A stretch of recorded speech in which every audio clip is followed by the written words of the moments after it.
Sí, es una de las cosas que más me fascina de la Lolita de Nabokov, que es el hecho de empatizar con un ser horrible, ¿no? Con alguien que no solo abusa de una niña, sino que roba a su familia, la rapta y se la lleva por ahí, maltrata psicológicamente a su madre, duda y odia al resto de hombres, ¿no? que habitan, bueno, los espacios por donde él va llevando a Dolores Haze con el coche. Entonces sí, tiene toda la razón. La magia de ese libro es que Nabokov consigue que tú te creas que lo que un monstruo está diciendo está bien. Claro, a mí me interesaba hacer también algo contrario, ¿no? Precisamente como la versión que conocemos es la del monstruo o la de los monstruos, ¿por qué no le dábamos la voz a ellas, ¿no? Y más que matar a la Lolita de Nabokov, que en ningún momento ha sido mi intención, por supuesto, más que matar a la Lolita clásica, es matar como a la deriva que ha tomado incluso la palabra, si lo queremos, Lolita, ¿no? Lolita ya no es un personaje literario solo, Lolita es un color, Lolita es una piruleta con forma de corazón, Lolita son unas gafas rosas, Lolita es la moda cuando le ponen un lacito en la cabeza a una mujer madura, ¿no? Y parece una Lolita. Lolita es pornografía mujeres simulando que son más jóvenes de lo que son, o directamente mujeres muy jóvenes. Lolita también son películas en las que la obra original de Nabokov queda bastante desvirtuada en algunos aspectos, y un montón de portadas de libros donde vemos caramelos, chucherías, niñas pequeñas con miradas desafiantes. Entonces todo eso era a lo que yo quería contestar, no a la Lolita de Nabokov, sino a esa mirada deformada que nos ha llegado 60 años después. Bueno, Elena es una crítica gastronómica que vive en Barcelona, que tiene una vida muy precaria, a pesar de que parece que tiene un buen trabajo, ¿no? y está todo el rato debatiéndose entre cumplir con sus placeres y llegar a fin de mes con los números rojos que suele mostrar. Y es una mujer que en su pasado, en su adolescencia, tuvo una historia de amor, o lo que parecía que iba a ser una historia de amor, pero al final se convirtió en algo un poco más traumático. Y nada, ahora Elena ha descubierto que el culpable de ese trauma ha fallecido y tiene que lidiar con ello y empezar a decidir qué va a hacer con esa historia, ¿no? Si se la va a seguir ocultando a sí misma o si va a empezar a reflexionar sobre ello. No, además se equivoca porque ni siquiera es el tanatorio, o sea, no llega a presenciar el funeral, el rito, ¿no? Del funeral, es como el paso previo, ¿no? Nunca llega a entrar en el funeral verdadero de Roberto. Ve solo un trocito porque a ella le pasan mucho estas cosas, ¿no? Que con algunas cosas de la vida tiene que hacerlo todo hasta el final y de la manera más estridente posible, y con otras cosas ni siquiera llega a dar el paso definitivo, ¿no? Y en este caso ella va un ratito al tanatorio, pero enseguida tiene la necesidad de huir de allí. Sí, claro, aquí ella va a despedirse de Roberto, o no sé si a despedirse, pero a ver qué pasa con Roberto, y de repente se encuentra con que la viuda está allí, obviamente es su viuda, pero ella ni siquiera está tan ensimismada y tan metida en su cabeza que ni siquiera se da cuenta de que puede llegar a encontrarse con esa persona, ¿no?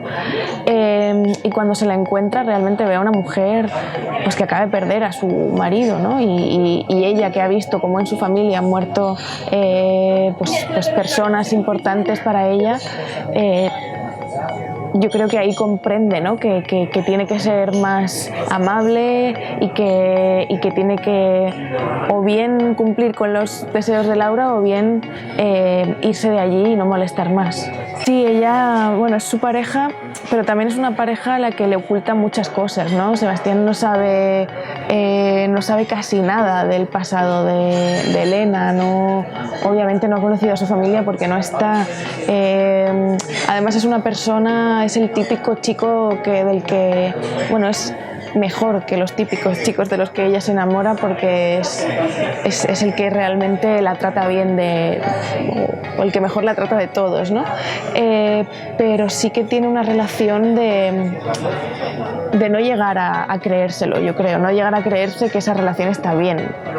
Por eso tontea con su jefe, por eso cuando se entera de lo de Roberto no puede pensar en otra cosa, y por eso yo creo que acaba provocando que él pues acabe hasta bueno, hartísimo de Elena, ¿no? Y de hecho lo hablábamos antes con otro periodista, que la única conversación que vemos con él real, él está desquiciado, pero eso no significa que él fuera siempre desquiciado, es que vemos hasta qué punto Elena puede ser desquiciante para los demás.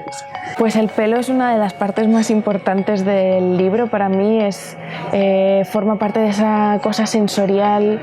Ella bebe mucho, toca mucho, se masturba mucho, come mucho y se engulle todo como si no hubiera un mañana, ¿no? Cuando se obsesiona con algo de comer, se lo come con las manos, ¿no?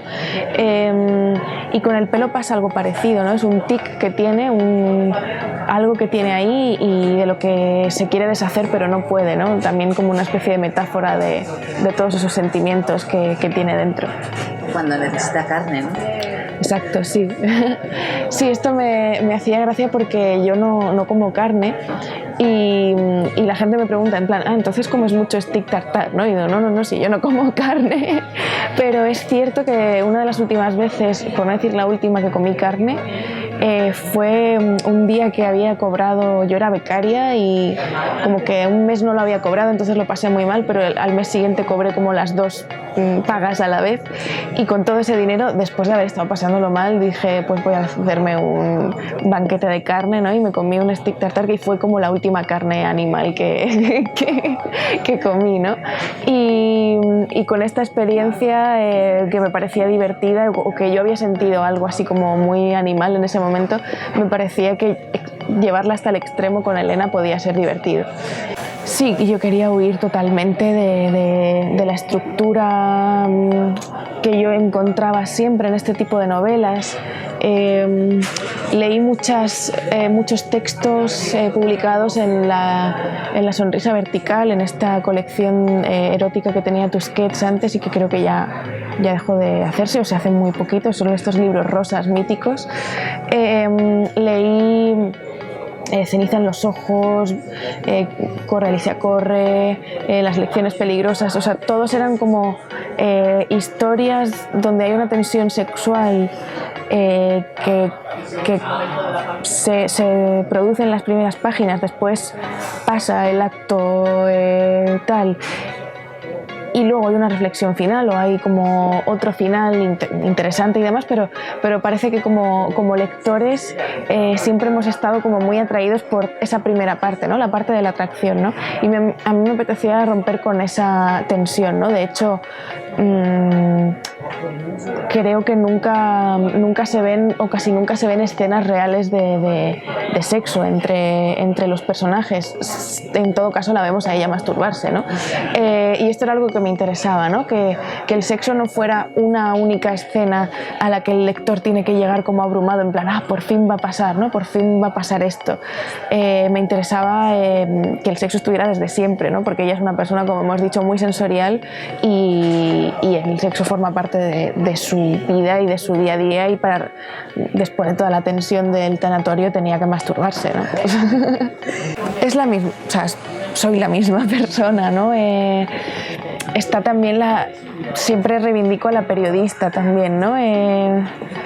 o a la escritura de no ficción, si queremos ponerle otra palabra, ¿no? Pero son tres maneras de acercarme a la palabra y a la literatura que son las tres absolutamente válidas, y ahora que me he atrevido con este libro tengo muchas ganas de explorar cuál será el siguiente y si se mantendrá esa línea tan lírica o si narraré de otra manera. De hecho, he escrito algunos cuentos, uno para una editorial de aquí, de Sevilla, Amor de Madre, que bueno, publican la antología Cuadernos de Medusa, y bueno, llaman a distintas autoras, sobre todo autoras, porque es una editorial muy feminista, LGTB de aquí, y fue como el primer cuento que escribí después de la novela fue para esta antología, y me sentí muy cómoda escribiendo, y eso me sorprendió porque la novela me costó mucho. Hay partes que no me costaron tanto, pero yo no tenía confianza en esa voz, ¿no? que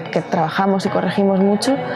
Pero ahora de repente, después de haberlo dejado ya como caminar un poco esto, de repente me he sentido muy cómoda, y eso es algo que solo me pasaba con la poesía y con el periodismo, y pienso que quizá pueda seguir dando frutos.